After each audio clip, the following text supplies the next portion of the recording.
Assalamualaikum warahmatullahi wabarakatuh.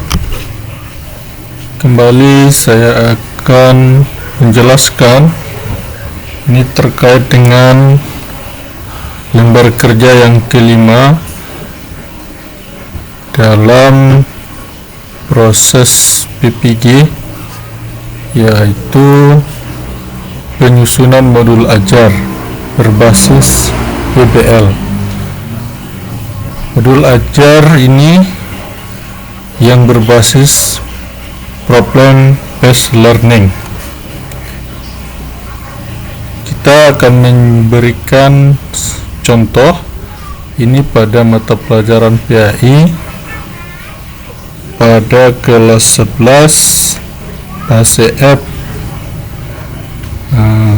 dengan alokasi waktu 1x3 JP dengan materi ini terkait dengan cabang-cabang iman yang meliputi memenuhi janji, mensyukuri nikmat, dan memelihara lisan serta menutup aib orang lain. Modul ajar ini saya persembahkan untuk tugas saya sebagai peserta PPG BIT 1 tahun 2024. Saya akan menjelaskan beberapa kerangka atau analisis yang bisa kita ambilkan nanti dalam pembuatan modul ajar sesuai dengan modul ajar kurikulum Merdeka.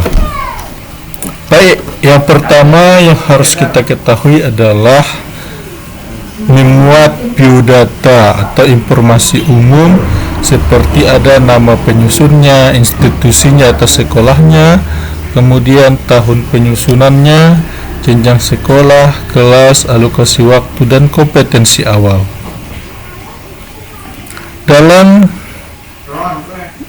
materi ini, kompetensi awal yang akan kita gali nantinya dari siswa, kita akan menyediakan 4 gambar sebagai ilustrasi.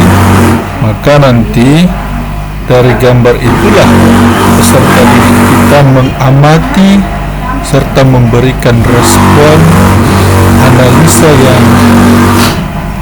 yang dia ketahui terkait dengan gambar tersebut.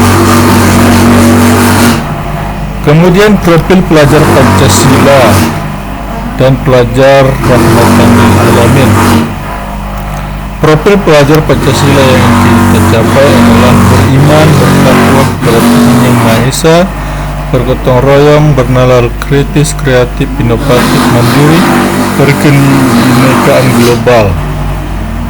Kemudian PPRA-nya yang ingin kita capai adalah beriman dan bertakwa kepada Allah SWT, berakhlak mulia, peduli terhadap sesama dan lingkungan, berwawasan global dan terbuka, cinta damai dan anti kekerasan, berorientasi pada ilmu dan inovasi, bertanggung jawab sebagai khalifah di bumi.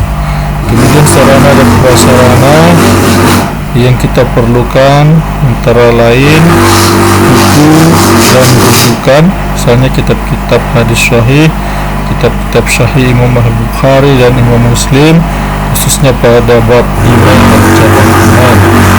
Kemudian media juga yang kita perlukan seperti fasilitas peserta didik mulai dari materi ajar, cetak dan elektronik sampai kepada penggunaan alat peraga manual dan segala media yang ketiga kita seperti Putri, MP4, video, LCD dan lain-lain.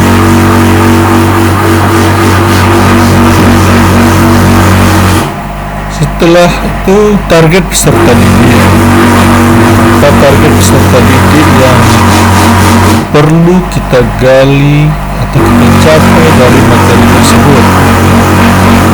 Kemudian metode pembelajaran yang kita gunakan ini pembelajaran blended learning dengan metode pembelajaran menggunakan project based learning yang berintegrasi dengan diferensiasi berbasis social emotional learning. Kemudian ada kompetensi inti. Kompetensi ini adalah diambil dari tujuan pembelajaran kita. Kemudian KKTP-nya kriteria tercapai tujuan pembelajaran apa yang bisa kita dapatkan dari materi tersebut. Kemudian pemahaman bermakna.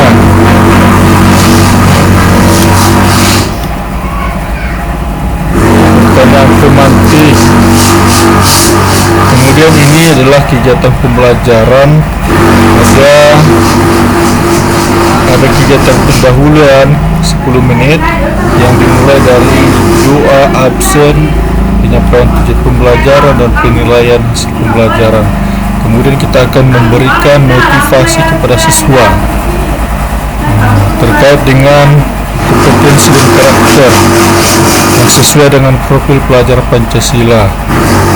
Kemudian ada kegiatan inti. Ini kegiatan inti selama 50 menit. Ya, aktivitas yang pertama kita lakukan adalah memberi pemahaman kepada peserta didik tadarus Al-Quran, yaitu dalam surah Al-Maidah ayat pertama, kemudian Al-Hujarat ayat ke-12. Ini bisa dibaca bersama maupun kelompok atau satu persatu. Kemudian aktivitas kedua, peserta didik kita akan minta membacakannya dan menerjemahkan dalil yang berkaitan dengan materi kita, yaitu surat Al-Maidah ayat 1, kemudian surat Al-Hujarat ayat 12. Kemudian aktivitas berikutnya kita memberikan tadabbur dengan memberikan ilustrasi yang berupa gambar, dan peserta didik mengilustrasikannya dan memberikan tanggapan. Kemudian siswa mengamati, memberikan tanggapan dan mengaitkan dengan materi yang kita pelajari, baik itu memenuhi janji, mensyukuri nikmat, memelihara lisan dan menutup aib orang lain. Kemudian aktivitas berikutnya kita memberikan waktu beberapa menit agar peserta didik memahami dan merenungkan isi kandungan dari kisah inspiratif tersebut sehingga memiliki pemahaman awal tentang materi yang akan dipelajari. Kemudian ada kegiatan penutup. Siswa akan menyimpulkan pembelajaran hari ini. Kemudian ada refleksi dari siswa yang berupa asesmen dan refleksi guru untuk mengetahui ketercapaian proses pembelajaran dan perbaikan. Kemudian menginformasikan kegiatan pembelajaran yang akan dilakukan pada pertemuan berikutnya. Kemudian guru mengakhiri kegiatan belajar dengan memberikan pesan dan motivasi tetap semangat belajar dan diakhiri dengan berdoa. Kemudian setelah itu kita melakukan asesmen baik aspek sikap, pengetahuan dan keterampilan dalam bentuk atau teknik penilaian. Ada observasi, ada penugasan, ada unjuk kerja dengan bentuk instrumen ya seperti jurnal, rubrik penilaian. Kemudian dalam sistem skor penilaian. Nah, ini adalah kunci jawaban pada setiap asesmen yang kita lakukan. Ini adalah contoh atau bentuk format asesmen yang akan kita lakukan kepada siswa.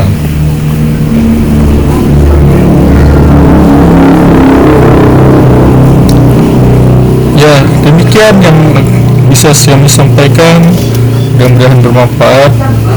Terima kasih. Assalamualaikum warahmatullahi wabarakatuh.